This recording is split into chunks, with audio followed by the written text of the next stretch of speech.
नमस्कार, मैं हूँ पुनीत पटेल, फाउंडर ऑफ विशिष्ट प्रतिभा और आज के इस पॉडकास्ट में आप सभी का स्वागत है। आज के हमारे स्पेशल गेस्ट हैं संजीव शर्मा जी, अ, जो कि एक बहुत ही अनुभवी हैं ह्यूमन बिहेवियर को एनालाइज करने में, जिन्होंने 30 साल से भी ज़्यादा का अनुभव इस विषय पर अर्जित किया हुआ है और आज हम सभी मिलकर इनके जो अनुभव है उसका लाभ लेने वाले हैं। तो बहुत-बहुत स्वागत है संजीव जी आपका। Thank you thank you Puneet ji. और मुझे बहुत खुशी है आपके साथ ज्वाइन करने के लिए। And I am really excited कि हम विशिष्ट प्रतिभा के इस नए इनिशिएटिव के ऊपर। ठीक है जी। हाँ, तो शुरू करते हैं बेसिक से क्वेश्चन के ऊपर कि क्या कुछ ऐसे सवाल हैं जो कि पेरेंट्स अपने आप से वो सवाल पूछ सकते हैं और ये पता कर सकते हैं कि क्या हम पेरेंटिंग को सही दिशा में लेकर जा रहे हैं या फिर गलत ट्रैक पर हम जा रहे हैं? तो वैसे कौन से सवाल हैं जिससे पेरेंट खुद ही एनालाइज कर सकता है? Very good. ये बहुत अहम और सार गर्भित सवाल आपने पूछा पूछा है, और मुझे लगता है कि ये पहला सवाल ही आपने छक्के के तौर पे इस्तेमाल किया। तो मुझे लगता है कि सबसे पहला सारगर्भित जो सवाल है, जो पेरेंट्स को, हर एक पेरेंट्स को हमें पूछना चाहिए कि हमने अपने बच्चों को, जो हमारे बच्चे आए हैं, ठीक है, तो हमने उनको क्यों पैदा किया है। ठीक है, क्या वो हमें प्रकृति की देन है या हमारी उनसे कुछ अपेक्षाएं भी हैं। तो ये सबसे पहला सवाल है, क्योंकि पेरेंटिंग में ये दो ही तरह के पेरेंट्स हैं। पहला पेरेंट्स तो वो है कि जो बच्चों को अपने आप को प्रकृति का वरदान मानते हैं, हुँ, हुँ। और वो प्रकृति के बीज रूप में, चेतन रूप में मानते हैं, जो उनके पास आई है, और वो अपनी संपूर्ण क्षमता में खिल सके। ठीक है, और उस बीज को के माली के तौर पे वो अपने आप को विकसित करना चाहते हैं। सबसे पहली इस तरह के पेरेंट्स हैं। दूसरे तरह के पेरेंट्स वो हैं जो बच्चों को अपनी महत्वाकांक्षा का एक्सटेंशन मानते हैं। हुँ, अपनी वो इच्छाएं, वो महत्वाकांक्षाएं, वो अपेक्षाएं, ठीक है, जो पूरी नहीं कर पाए, ठीक है, या वो अपने बच्चों के माध्यम से उसको पूरा करना चाहते हैं। तो सबसे पहला जो प्रश्न है, हर एक माता पिता को ये पूछना चाहिए कि हमने अपने बच्चों को जीवन में हम क्यों लाए। ये पहला सवाल है, हर एक हुँ। पेरेंट्स को पूछना चाहिए। ये पेरेंटिंग शुरू होने से पहले ही सवाल दूसरा होता है। सवाल, ये पेरेंटिंग शुरू होने से पहले ये सवाल मतलब होना चाहिए, और ज़्यादातर जो पेरेंट्स हैं इस सवाल को मिस कर देते हाँ, एक रिक्वेस्ट है आपसे कि हमारे जो दर्शक हैं वो सारे हर एज ग्रुप से होंगे, मतलब कि टॉडलर्स के भी पेरेंट्स होंगे और टीनेजर्स के भी होंगे। तो कोशिश आप करिएगा कि उनको भी आप संदर्भ में ले पाएँ, तो हैं। हाँ थोड़ा-सा कलेक्टिव हो पाएगा। जी।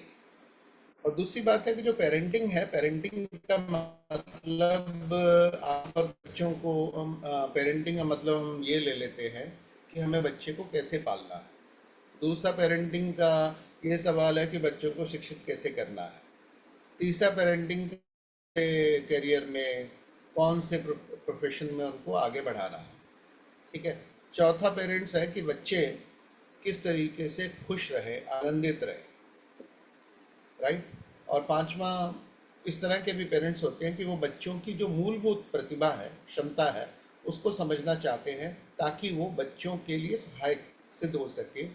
ठीक है, कि बच्चों की क्या इच्छाएं हैं, बच्चों की क्या प्रतिभा है, और उस प्रतिभा और इच्छा को पूरा करने के लिए, मूलभूत इच्छा को पूरा करने के लिए पेरेंट्स किस तरीके से सहायक हो सकते हैं। तो ये मोटे मोटे 5-6 सवाल हैं जो पेरेंट्स के हमारे सामने होते हैं, और हम अपनी इस बात में इन सभी प्रश्नों को आगे ले सकते हैं। हाँ, ठीक है। अब दूसरा ये सवाल है कि बच्चों के साथ बाउंड्रीज़ होना कितना ज़रूरी है? क्योंकि क्या बच्चे वाक़ई में बाउंड्रीज़ चाहते हैं या फिर हम एज ए पेरेंट उनके ऊपर बाउंड्रीज हम थोप देते हैं कि ये करना है, ये नहीं करना है, इस काम को इस तरीके से करना है, आदि आदि जो बाउंड्रीज हम थोपते हैं। तो कितना सही है ये कि बच्चों के ऊपर बाउंड्रीज बनाना? देखिए, जो बच्चों के ऊपर बाउंड्रीज होना का सवाल ये है कि बच्चों के ऊपर मतलब बाउंड्रीज का मतलब ये है कि बच्चों को सुरक्षा रखना। बाउंड्री के कई मीनिंग हो सकते हैं। ठीक है। पहला पहला तो पहला सबसे पहली बाउंड्रीज है कि बच्चों को सुरक्षा देना। ठीक है। तो घर की बाउंड्रीज होती हैं, व्यवहार की बाउंड्रीज होती हैं। ठीक है। किन से मिलना है, किन से नहीं मिलना, ये बाउंड्रीज हो सकती हैं। क्या करना है, क्या नहीं करना, ये बाउंड्रीज हो सकती हैं। तो सबसे पहली बात है कि बच्चों को सुरक्षित रखने के लिए कुछ ना कुछ फंडामेंटल बाउंड्रीज हैं, वो पेरेंट्स को रखनी ही पड़ेगी। राइट। दूसरा है, बच्चों को डिसिप्लिन करना चाहते हैं लोग, तो डिसिप्लिन रखने की क्या बाउंड्रीज है। तीसरा है, बच्चों को अपने लक्ष्य को पूरा करने के लिए उनको एक गोल प्रोवाइड करना, और उस गोल को पूरा करने के लिए बच्चे, ठीक है, अपने आप सेल्फ डिसिप्लिन के तौर पे कुछ बाउंड्रीज को डेवलप करें। ठीक है। इनके तीन अलग अलग मायने मतलब डिसिप्लिन के रहते हैं। ठीक है। तो बच्चों को सुरक्षित रखने के लिए डेफिनेटली बाउंड्रीज होनी चाहिए। ठीक हुँ, है। दूसरा है, और दूसरा है कि बच्चों का बच्चों को की जो बाउंड्रीज हैं वो उनके लिए इनेबलिंग होनी चाहिए, सपोर्टिव होनी चाहिए, उनके शारीरिक, भावनात्मक, वैचारिक और आध्यात्मिक विकास में सहयोगी होनी चाहिए। ठीक है। तो बाउंड्रीज का अगर सुरक्षात्मक एंगल है वो स्पष्ट होना चाहिए, क्लियर होना चाहिए। ठीक। कल मैं एक थोड़ी-सी रिसर्च कर रहा था, उसमें मुझे ये पता चला कि जो बच्चे गेमिंग में एनरोल्ड हैं, मतलब कि गेम खेलते हैं, और जो बच्चे गेम नहीं खेलते हैं, जो इस सिर्फ़ और सिर्फ़ स्कूलिंग सिस्टम से पढ़ाई करते हैं, पढ़ाई में किताबों से, ट्यूशन से, और डिफरेंस दोनों में ये पाया गया कि जो बच्चे गेमिंग में इन्वॉल्व हैं, उन बच्चों का रिफ्लेक्स एक्शन ज़्यादा अच्छा है, डिसीजन मेकिंग अच्छा है, वो कुछ खुश हैं। रादर वो बच्चों के कंपैरिजन में कि जो बच्चे सिर्फ़ और सिर्फ़ कूलिंग सिस्टम से ही पढ़ रहे हैं या ट्यूशन सिस्टम से ही पढ़ रहे हैं। तो ये किस हद तक इसे आप देखते हैं? हाँ, बिल्कुल, ये बात आपकी बिल्कुल सही है, ऑब्जर्वेशन भी बिल्कुल सही है। ठीक है। इसमें ये है कि जो बच्चे आउटडोर एक्टिविटीज़ में ज़्यादा इन्वॉल्व, हुँ, गेमिंग में ज़्यादा इन्वॉल्व है, ग्रुप एक्टिविटी में इन्वॉल्व है, राइट। हुँ, और वो बच्चे क्या है कि एक खुले इन्वायरमेंट में, जहाँ वो सोशली भी ज़्यादा इंटरेक्टिव होते हैं। ठीक है। उनका जो समाज के साथ जो इंटरेक्शन है वो काफ़ी ज़्यादा खुला होता है, व्यापक होता है। और उसके बनिस्बत जो वो बच्चे हैं जो जो ज़्यादा डिसिप्लिन या रिस्ट्रिक्टिव हैं स्टडी के हिसाब से, ठीक है, होमवर्क के हिसाब से, ट्यूशन के हिसाब से, राइट। तो ऐसे बच्चों का जो सोशल इंटरेक्शन है, ठीक है, उनकी जो दिनचर्या है, उनकी फिजिकल एक्टिविटी है, उनका जो दोस्तों के साथ दायरा है, उनका समाज में जो आना जाना है, और उनका जो इंडिपेंडेंट डिसीजन मेकिंग है, वो अपने आप में बहुत लिमिटेड होता है। ये बात आपकी बिल्कुल सही है। ठीक है। इसलिए बहुत ज़रूरी है कि बच्चों की जो सोशल स्किल है, सोशल स्किल डेवलप होने से पहले उनकी जो फिजिकल एक्टिविटी है, उनकी जो पांचों इंद्रियों का जो एक्सपोजर है, ठीक है, वो खुला होना बड़ा ज़रूरी है। तो बच्चे ये चूज़ कर सके पहले अपना, ये सही है, ये गलत है, ये चूज़ करने से पहले, इसका निर्णय लेने से पहले बच्चों के पास वो अनुभव तो होना चाहिए कि कुछ है। ठीक है। तो मुझे क्या देखना है, मुझे क्या सुनना है, मुझे किसके साथ बात करनी है, मुझे किसके साथ संबंध करना है, मेरे लिए कौन सी एक्टिविटीज़ ज़्यादा अच्छी हैं और कौन सी चीज़ें ज़्यादा प्रोडक्टिव हैं, ज़्यादा सेफ हैं, हेल्दी हैं। ये सारा का सारा जो अनुभव है वो बच्चों को होना चाहिए। वो तभी हो सकता है जब बच्चा घर के साथ साथ, ठीक है, अपने आस पड़ोस में, अपने परिवार में, अपनी एक्सटेंडेड फैमिली के साथ साथ, ठीक है, पूरे गांव के साथ, पूरी सोसाइटी के साथ इंटरेक्ट करता है। तो उसमें उनको बड़ी अ, उसका जो एक होराइजन है, उसका जो एक्सपोजर है, फिजिकल, मेंटल, इमोशनल, ठीक है। एक्टिविटी का जो एक्सपोजर है वो जितना ज़्यादा होगा, उसका इंद्रियों का एक्सपीरियंस जितना ज़्यादा होगा, सोशल एक्सपीरियंस एंड एक्सपोजर जितना ज़्यादा होगा, उतना बच्चे का अपने बारे में और समाज के बारे में, ठीक है, आत्मनिर्णय करने की और अपने आप को डिसिप्लिन करने की जो क्षमता है वो आमतौर पे ज़्यादा ही रहेगी। एक नेचुरल सी बात है। हाँ, मतलब मेरा सवाल ये पूछने के पीछे का हेतु ये था कि जो गेमिंग इंडस्ट्री है वो अपनी खुद की रिसर्च करवा लेती हैं और उसके बाद में पेपर पब्लिश कर देती हैं और वो पेपर पब्लिश करने के बाद में लोग उसके ऊपर विश्वास करते हैं। तो प्रश्न के जी पीछे का हेतु यही है कि खुद पेरेंट्स उन्हें इन्वॉल्व ना करें इस चीज़ में, रादर उस चीज़ को समझ लें कि किस तरीके से क्या-क्या चीज़ें उनके सामने रखनी चाहिए। और जहाँ तक मैं समझता हूँ कि पिछला जो एंशिएंट समय था, जहाँ पे बच्चों के सामने पहले ही चॉइस दी जाती थी कि आपको इन खिलौनों में से क्या चूज़ करना है। जैसे हमने सुना है कि कृष्ण भगवान के आगे बांसुरी रखी गई, गदा रखी गई, आदि-आदि चीज़ें रखी गई, तो उन्होंने बांसुरी को चूज़ किया। और उन्होंने आगे चलकर बांसुरी में एक्सपर्टीज इस तरीके से की हासिल की कि पूरा समाज जब वो बंसी बजाते थे तो वो उनके पीछे पीछे चलता था।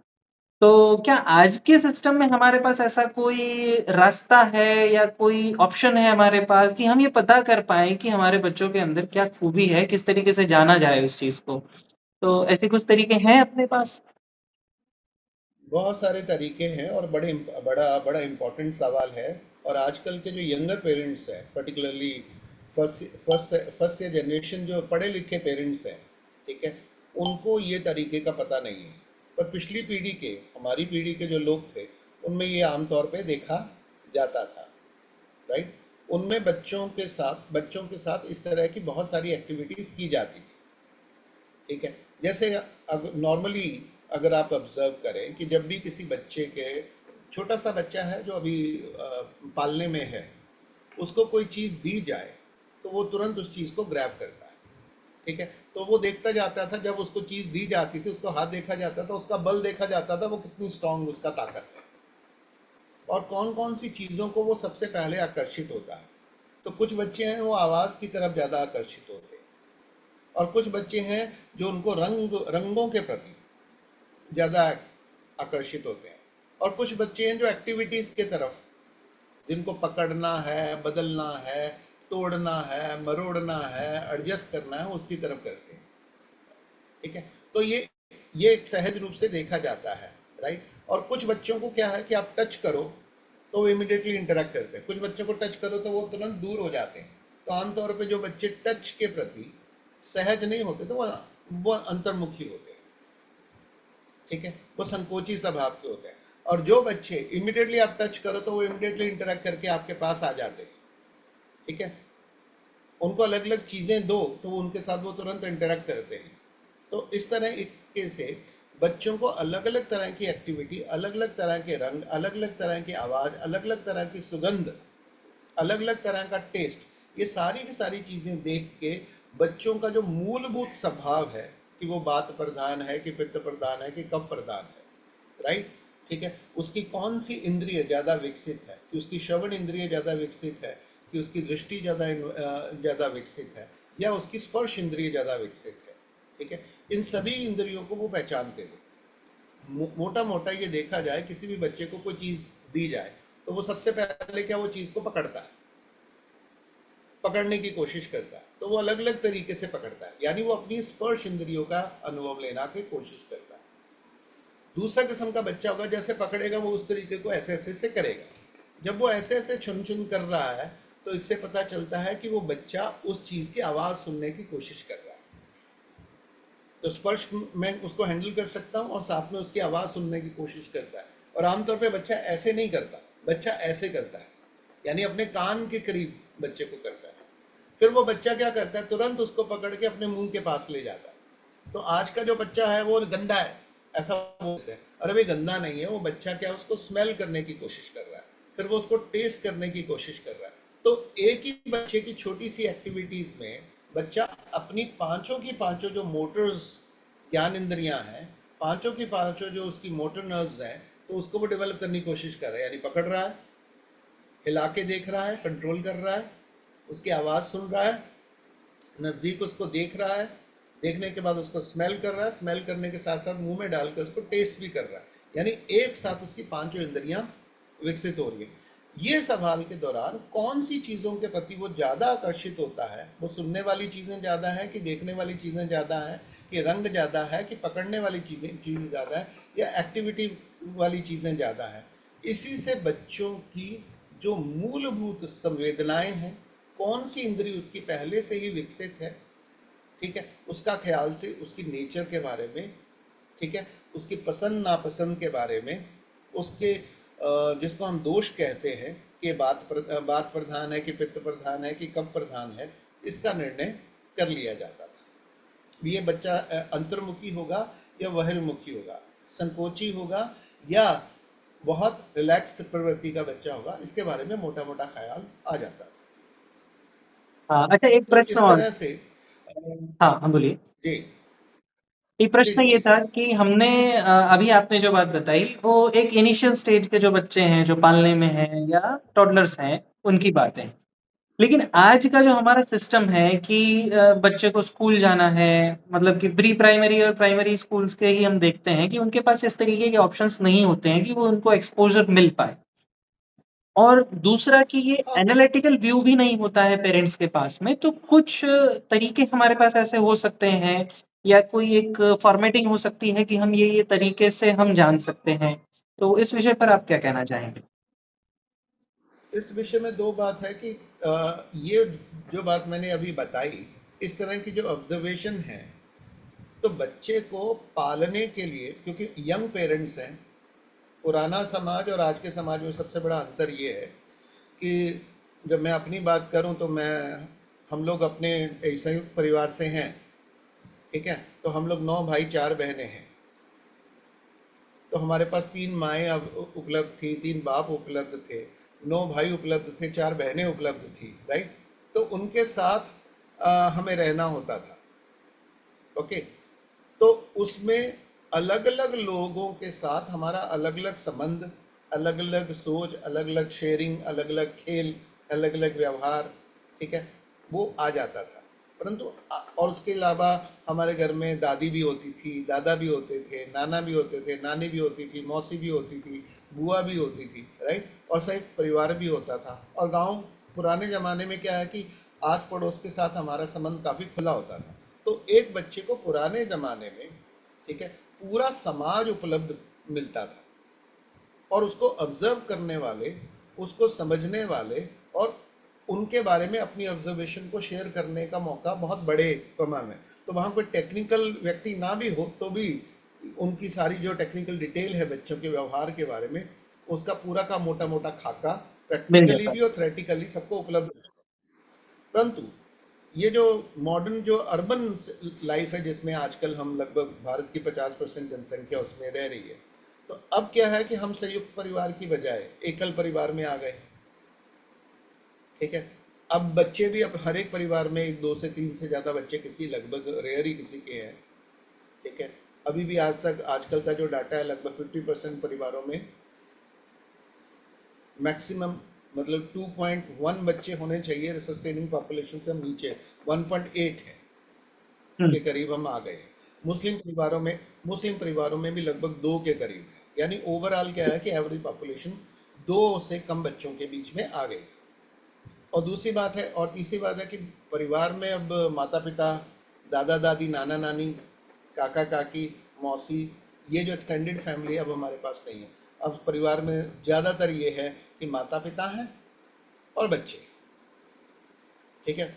और वो सोसाइटी में रहते हैं, फ्लैट्स में रहते हैं, जहाँ पड़ोसियों के साथ भी उनका इंटरेक्शन लिमिटेड है, सेलेक्टिव है। एक्सटेंडेड फैमिली के का साथ कोई नहीं है। अच्छा, पिछली जनरेशन का कोई विजडम उनके पास नहीं है। और माता पिता ये मानते हैं कि हम पढ़े लिखे हैं, हमको ज़्यादा पता है। इसलिए वो जो उनको किताबों से बताया जाता है, जो डॉक्टर के द्वारा बताया जाता है, जो सोशल मीडिया में बताया जाता है, जो मीडिया में दिखाया जाता है, वो उनके लिए, या मार्केट के द्वारा जो दिखाया जाता है, वो उनके लिए ज़्यादा इम्पॉर्टेंट है, ठीक है, बनिस्बत की उनका जो ट्रेडिशनल विजडम है। ये एक सबसे बड़ी बात है। और तो यहाँ जो सबसे बड़ी कमी है, बच्चों को फिजिकल केयर और इमोशनल केयर और सोशल केयर, ये तीनों केयर की ज़रूरत है। फिजिकल केयर आज के पेरेंट्स बहुत ज्यादा दे रहे हैं, ठीक है, बहुत। परंतु वो बहुत प्रोटेक्टिव होके दे रहे हैं, बहुत प्रोटेक्टेड होके दे रहे हैं, बहुत लिमिटेड होके दे रहे हैं, ठीक है। हम्म, तो एक माता, आज के जो माता पिता हैं, जितना ध्यान आज के माता पिता अपने बच्चों के ऊपर दे रहे हैं, यंग माता पिता अपने बच्चों को दे रहे हैं, शायद हमसे पहले किसी जनरेशन ने अपने बच्चों को उतना ध्यान नहीं। नहीं दिया, ठीक है। परंतु वो किस तरीके से ध्यान देना है, कितना ध्यान देना है, उनके लिए क्या सही है क्या गलत है, उसके बारे में उनके पास अब कोई ट्रेडिशनल ज्ञान नहीं है। हम्म, इसलिए ज्यादातर जो माता पिता है वो अपने ट्रेडिशनल ज्ञान से अलग होके अपनी अपनी पर्सनल इनिशिएटिव से, पर्सनल इंटरेस्ट से, पर्सनल इमोशनल कमिटमेंट से उसको सॉल्व करने की कोशिश कर रहे हैं, ठीक है। इसलिए कुछ माता पिता काफ़ी अच्छा कर रहे हैं और बहुत सारे माता पिता स्ट्रगल कर रहे हैं कि बच्चों को किस तरीके से समझना है, किस तरीके से हैंडल करना है, राइट। तो इसलिए आज के माता पिता के पेरेंटिंग के बारे में पहली बार है जो पेरेंटिंग के बारे में उन्होंने सवाल पैदा करना शुरू किए हैं, क्योंकि ये सवाल क्या पिछली जनरेशन में आता ही नहीं था, हाँ, क्योंकि बिल्कुल पेरेंटिंग बिल्कुल। करने के लिए यंग माता पिता के पास उतना बड़ा चैलेंज ही नहीं था, हाँ, क्योंकि क्योंकि उनके बच्चों पास को पूरा पालने के परिवार अवेलेबल है, वो इमोशनली, जी फिजिकली, पूरा मेंटली सबके साथ अट्रैक्ट हो जाते हैं, अटैच हो जाते पूरा परिवार अवेलेबल है, पूरी एक रिश्तेदार अवेलेबल है, पूरा मोहल्ला अवेलेबल है, पूरी सोसाइटी और पूरा समाज अवेलेबल है, ठीक है। परंतु आज के पेरेंट्स के लिए एक्सटेंडेड फैमिली अवेलेबल नहीं है, ठीक है। दादा दादी नाना नानी भी अवेलेबल नहीं है, एक्सटेंडेड फैमिली अवेलेबल नहीं है, और समाज भी बड़े लिमिटेड अर्थों में उनको अवेलेबल है। तो आज का जो समाज है उनके लिए वो मीडिया है, वो फिल्में हैं, वो किताबें हैं, वो यूट्यूब है, या प्रोफेशनल्स हैं, ठीक है। तो उनसे वो ज़्यादा समझने की कोशिश करते हैं, ट्रेडिशनल ज्ञान उनके पास आज उपलब्ध नहीं है, ये सबसे बड़ी प्रॉब्लम। तो अब इसके इसलिए लिए कई बार ऐसा लगता है कि जैसे पहली बार पेरेंटिंग, मतलब ये जो समाज है वो पेरेंटिंग के बारे में पहली बार सीखने की कोशिश कर रहा है। मतलब सभ्यता को अब इतने साल होने के बाद भी आज हमारे लिए ये प्रश्न है कि हाँ, पेरेंटिंग किस तरीके से की जाए और क्या इसके सॉल्यूशंस हैं। मतलब ये जो सवाल है ये पहली बार इस पीढ़ी में पैदा हुआ है, इससे पिछली पीढ़ी में ये सवाल था ही नहीं। ठीक है।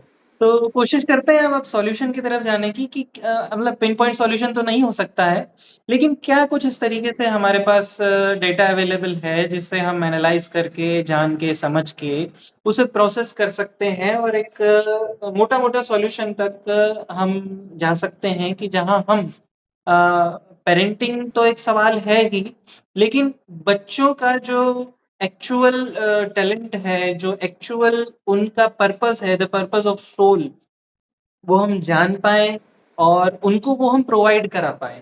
क्योंकि हम अगर उनको अपना पर्पस देंगे, तो हो सकता है कि डायरेक्शन गलत हो जाए। तो क्या कुछ ऐसे तरीके जी, हैं हमारे पास जो हम जान सकते हैं इससे और उन्हें समझा भी सकते हैं? तो सबसे बड़ा जो चीज़ जो हमको सबको समझने की ज़रूरत है, ठीक है, वो ये है कि बच्चों का हार्डवेयर और सॉफ्टवेयर नीड, उनकी शारीरिक ज़रूरतें और उनकी जो मानसिक ज़रूरतें हैं वो अलग अलग हैं, ठीक है। शारीरिक ज़रूरतों में रोटी कपड़ा और मकान के अलावा भी, ठीक है, उनको वस्त्र चाहिए, उनको अच्छा भोजन, पौष्टिक भोजन चाहिए, ठीक है, उनको टेम्परेचर से सुरक्षा चाहिए, ओके, उनको स्वच्छता भी चाहिए।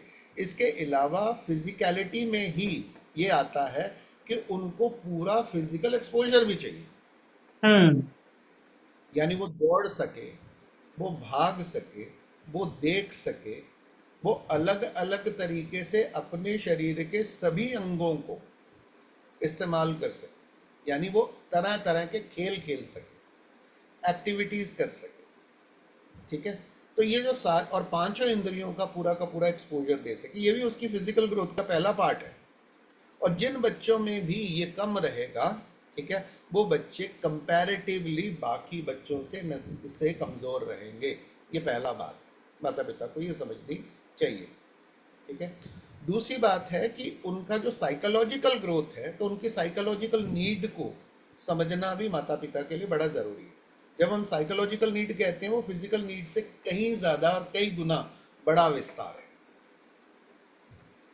ठीक है। तो बच्चों की साइकोलॉजिकल नीड क्या है, तो बच्चों के साइकोलॉजिकल नीड में आता है कि बच्चों की इमेजिनेशन कैसी, बच्चों के प्रश्न कैसे हैं, बच्चों के रिलेशनशिप कैसे, इमोशंस कैसी, बच्चों कैसी हैं, बच्चों की क्यूरियोसिटी कैसी है, राइट, और बच्चों की अभिवृत्तियां यानी उसकी टेंडेंसीज कैसी है, उसका टेम्परामेंट कैसा है। ठीक है, ये सारी की सारी चीज़ों को समझना और पहचानना माता पिता के लिए बड़ा ज़रूरी है।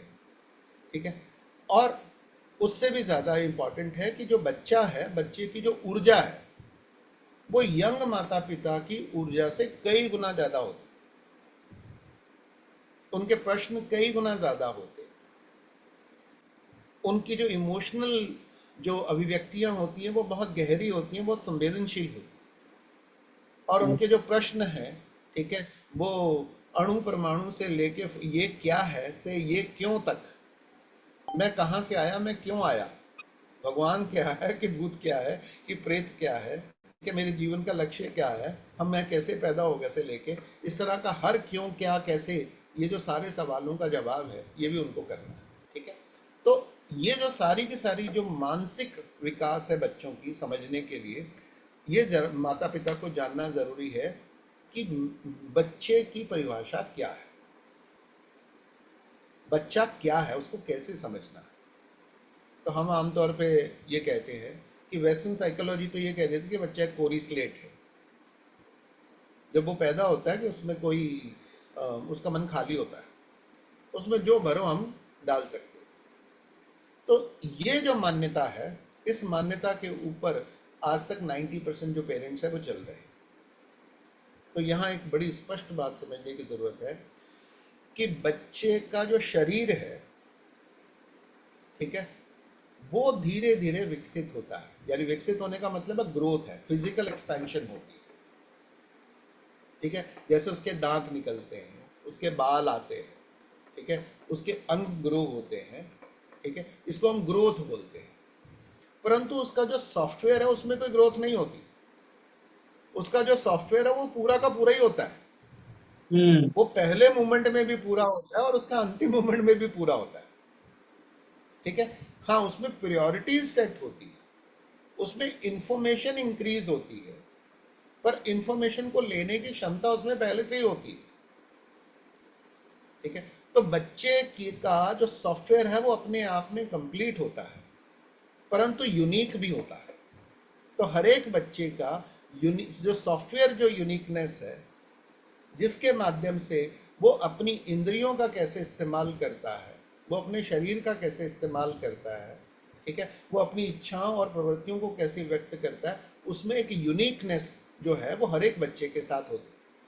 और उस यूनिकनेस तक पहुंचने के में पुराने जो समाज के लोग थे वो कहीं ना कहीं उसको डायरेक्टली या इनडायरेक्टली, ठीक है, पुराने पैटर्न के कारण, समाज व्यवस्था के कारण और बहुत ज़्यादा लोगों का जो सांस्कृतिक जो समझ थी उसके कारण हम कहीं ना कहीं डायरेक्टली उसको पूरा कर लेते, जो आज के पेरेंट्स नहीं कर पा रहे। इसलिए आज के पेरेंट्स के पास अपने बच्चों के बारे में, अपने बच्चों की नेचर के बारे में, उनके गुणों के बारे में, उनकी प्रतिभा के बारे में, या उनको कैसे, उनके व्यवहार के बारे में हजारों सवाल है। तो उन सवालों को समझने की जो पहली से जो चाबी है कि मेरे बच्चे की मूलभूत ज़रूरत आवश्यकता क्या है, ठीक है, उसको समझना, वो शारीरिक रूप से भी और मानसिक रूप से। ठीक है, तो बच्चा जो है वो शरीर और मन दोनों का समुच्चय है। तो मेरे बच्चे की यूनिक साइकोफिजिकल जो नीड है, क्षमता है, प्रतिभा है, ज़रूरत, आवश्यकता है, उसको समझना सबसे इम्पोर्टेंट है। और उसके लिए क्योंकि पुराने सांस्कृतिक जो माहौल था, समाज था, लोग थे, संबंध थे, अब उनको उपलब्ध नहीं है। तो उसकी जो सारी की सारी जो ज़रूरत है वो यंग पेरेंट्स को खुद अकेले पूरी करने की इतनी बड़ी जिम्मेवारी आ गई। ठीक है, तो इसलिए अब पेरेंट्स को पेरेंटिंग के बारे में पेरेंटिंग मैनुअल की ज़रूरत पड़ रही है, जो आज तक बनाया नहीं गया कि बच्चों को कैसे पालना है। ठीक है, हमने जानवरों को कैसे पालना उसका मैनुअल हमारे पास है, हमें कुत्ते कैसे पालने उसका मैनुअल हमारे पास है, हमें गधा कैसे पालना है, हमें सुअर कैसे पालना है, हमें बकरी कैसे पालनी है, गाय भैंस कैसे पालनी है, उसके मैनुअल हमारे पास है। परंतु बच्चे कैसे पालने हैं, ठीक है, उसका कोई मैनुअल हमारे पास नहीं है। और बच्चों को पालने का मैनुअल नहीं हो सकता। क्यों? क्योंकि पशुओं की मोटी मोटी नेचर एक सी होती है। बच्चों के साथ ये कंफर्ट नहीं है। हर बच्चा अपने आप में एक यूनिक बीइंग है, उसकी यूनिक प्रतिभा है। तो उसके लिए यूनिक जो मैनुअल है वो हर माता पिता को खुद ही बनाना पड़ेगा। तो अब इसमें एक छोटा-सा और प्रश्न ये उसके लिए हाँ, बोलिए। जी जी जी प्लीज। हाँ, इसमें एक छोटा-सा प्रश्न ये है कि अगर बच्चों को कंसीडर किया जाए, क्योंकि जहाँ हम बात कर रहे हैं कि बच्चों को समझना ज़रूरी है, बच्चों को एनालाइज़ करना ज़रूरी है। तो आज तो एक तरीके से हमारे पास समय भी कम है, क्योंकि हम इस तरीके के व्यावहारिक जीवन में आजकल हैं, जहाँ समय की सबसे ज़्यादा किल्लत होती है हमारे पास में। दूसरा ये प्रश्न है कि अगर बच्चे को समझना है, तो बच्चे को छूट देनी पड़ेगी। और आज की सबसे बड़ी समस्या है कि हम अगर बच्चों को छूट देते हैं, तो बच्चों का जो नैसर्गिक नेचर है वो निकल के आता है, या फिर कि समझो कि बच्चों की जो इच्छाएँ हैं, उन्हें किस तरीके की और कितनी छूट हमें देनी चाहिए। क्योंकि अगर हम उन्हें छूट देंगे तो आजकल ज़्यादातर ये होता है कि बच्चे गेमिंग खेलने लगते हैं, गेम्स की तरफ, मोबाइल की तरफ, सोशल मीडिया की तरफ एडिक्ट हो जाते हैं। तो ये बहुत बड़ा प्रश्न है हमारे पास में, और पॉडकास्ट भी लगभग एंड फेज में है, लगभग 40 एक मिनट होने आई है हमारी। तो इस तरीके से जानना बहुत ज़रूरी है कि कितनी छूट उन बच्चों को दी जाए, ये बहुत बड़ा प्रश्न होता है हमारे लिए। देखिए, छूट का जो सवाल है ये हर एक बच्चे के लिए यूनिक होगा। ठीक है, मोटा मोटा चार किस्म के बच्चे होते हैं। पहला बच्चा होता है जो उसको पहले से ही पता है कि मुझे क्या चाहिए, मुझे क्या नहीं चाहिए। अच्छा, उसको बताया नहीं जा सकता। हाँ, नहीं, उसको बताया नहीं जा सकता, वो पहले से ही होता है। वो बच्चे, उनके बच्चों की जो डिमांड है वो बड़ी क्लियर होती है। ठीक ओके। है, और अगर आप वो पूरी नहीं करते तो वो आपको आप वो आप छूट ना भी दो तो वो छूट ले लेगा। आप नहीं दोगे तो फिर वो टेंट्रम करेगा, वो जिद करेगा। ठीक है, और फिर जिद भी इस तरीके से करेगा, इस तरीके से करेगा कि आपको वो वहां पे जाके जिद करेगा कि जहां आपको उसको उसको उसकी जिद पूरी करनी पड़े। मतलब वो मार्केट चेकमेट में जाके चेकमेट जिद टाइप, करेगा, वो मेहमान। वो आपको हाँ, चेकमेट कर देगा।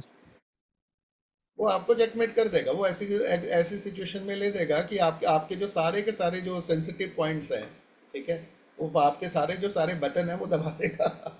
और आज तक ज़्यादातर जो पेरेंट्स हैं वो इसी चीज़ से है कि बच्चे बहुत ज़िद्दी हो गए।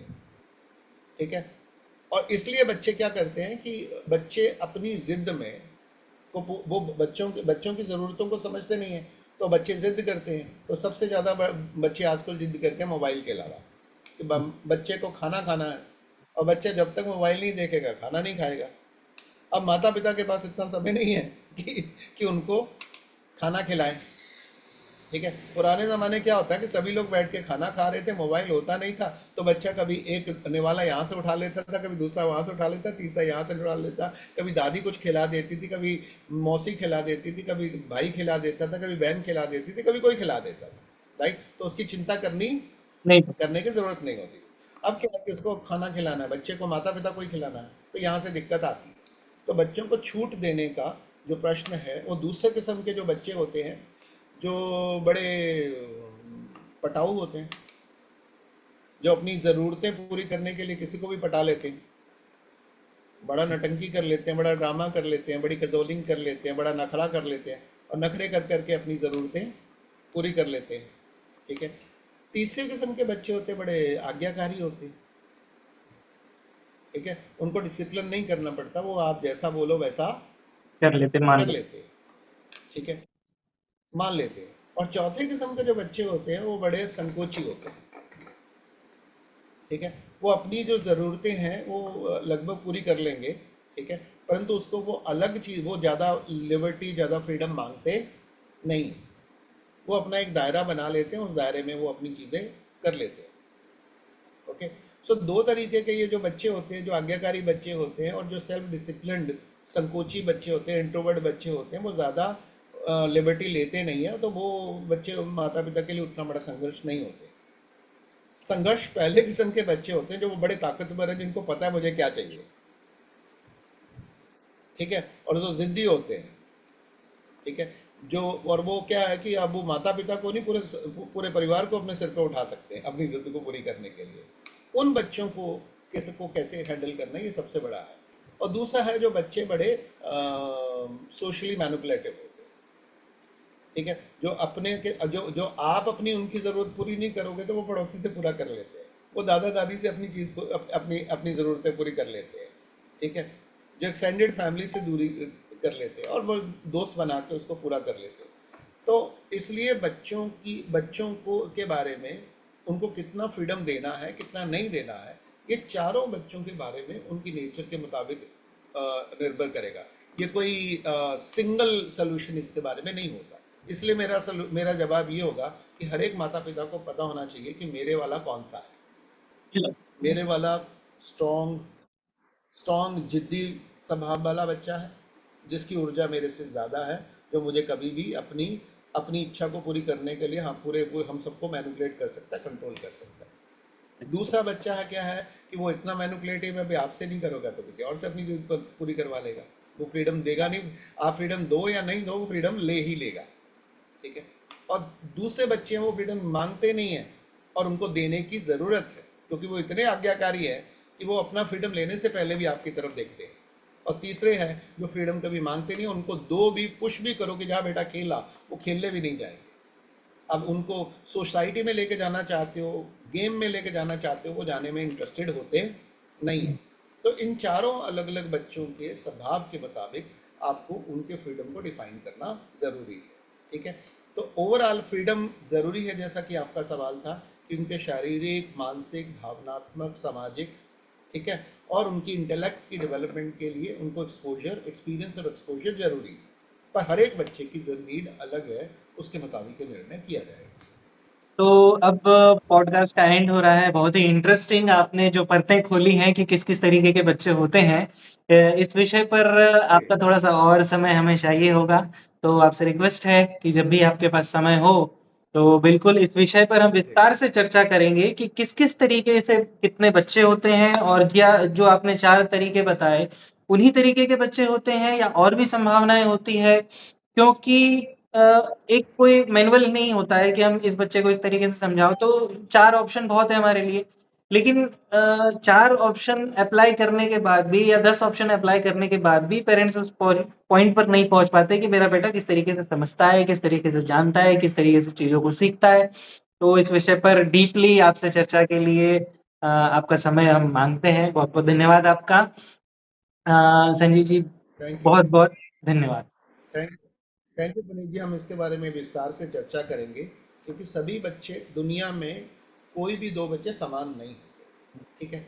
और दुनिया में 300, पूरी दुनिया में लगभग 800 करोड़ से ज़्यादा लोग हैं, ठीक है। परंतु इन 800 करोड़ लोगों को मोटा मोटा समझ के हम 4 भाग में डिवाइड कर सकते हैं। पर वो जो 4 भाग में जो उनका जो डिवीजन है, ठीक है, वो उनकी मोटी मोटी जो प्रवृत्तियां हैं, मोटी मोटी जो उनकी नेचर है, मोटे मोटे उनकी पसंद नापसंद है, ठीक है, मोटा मोटा उनका व्यवहार है, कम्युनिकेशन है, आदतें हैं, ओके, और उनका डिसिप्लिन और सेल्फ डिसिप्लिन है, ये मोटा मोटा तरीके से समझ सकते हैं। और उसके साथ जब मोटी मोटी समझ आ जाएगी तो उसके अलावा जो उसके जो यूनिक प्रवृत्ति है, ठीक है, उसको कस्टमाइज किया जा सकता है, उसको गहराई से समझ सकते हैं। तो next time I will be happy to elaborate on this. बहुत बहुत धन्यवाद आपका, आपका कीमती समय देने के लिए। Thank you.